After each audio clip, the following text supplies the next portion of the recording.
Now, dear students, today I will explain the summary of the lesson The 100 Dresses second part, which is written by Eleanor Esters. So, listen the summary very carefully. Miss Mason received a letter from Wanda's father. She read it for the class. Wanda's father had informed Miss Mason that Wanda would not come to the school anymore. They were moving to big city where nobody would ask Wanda about her funny name. The entire class got tensed and they felt bad about Wanda. Maddie could not concentrate on her studies. She had a sick feeling.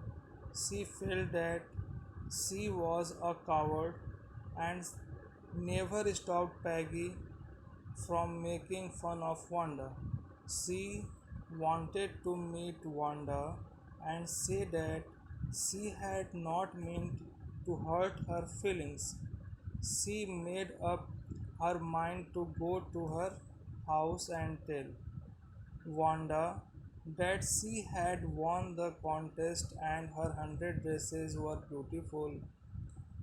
When school was dismissed means over, Peggy and Maddie went to Boggins Heights. On the way, Peggy said that she never called Wanda a foreigner or made fun of her name. She never thought that Wanda had the sense to know they were making fun of her. Peggy thought that Wanda was too dumb. Maddie said nothing. She just wanted to meet Wanda and tell her that they were sorry for their rude treatment. She wanted to request her not to move away. Both the girls found her house but could not meet Wanda, and her family had already left the place. They came back. Peggy tried to defend her behavior by saying that if she had not asked Wanda about her dresses, she would not have got the ideas for her drawings. But Maddie was not satisfied. She could not sleep that night.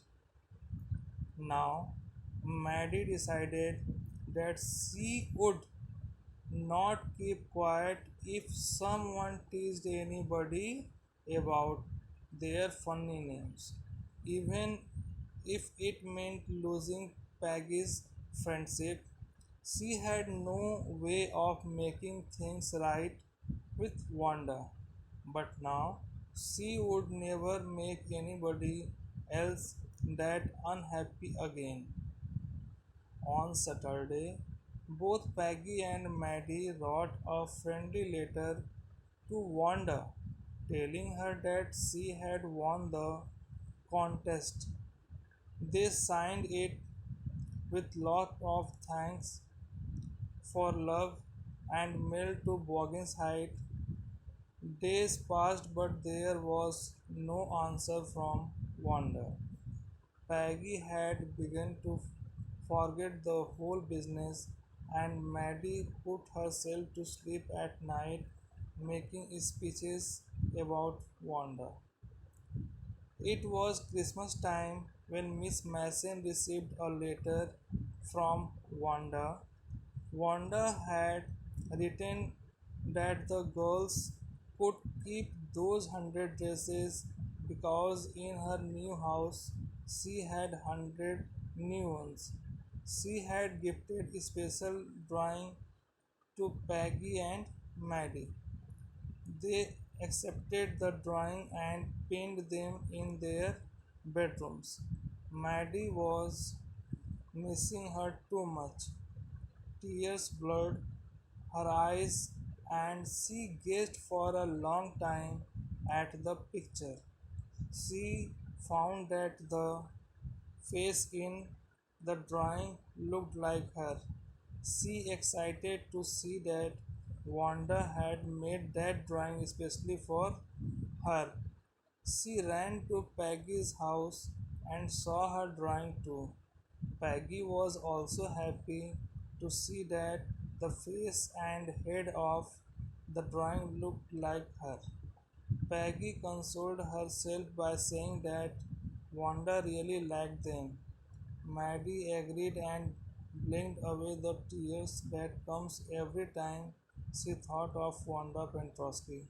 So this is the summary of the lesson, the 100 dresses second part.